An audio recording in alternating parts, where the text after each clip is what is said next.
Be informed. Be alert. The information you need to know about COVID-19 vaccine. Right here, right now, on The Vax.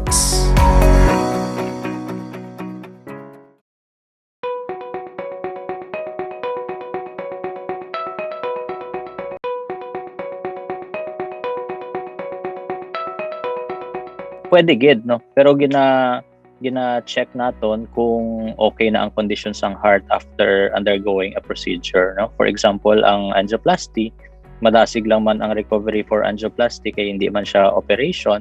So siguro after 2 to 3 weeks kung okay na ang patient, nagdanami ng iya matsyag, pwede na siya makapabaksin no. Kung bypass naman kay medyo malawig ang recovery for bypass, any vaccine no gina-recommend naton at least 1 month siguro or 2 months para nga mag fully recover gid ang heart before kita magpa-vaccine.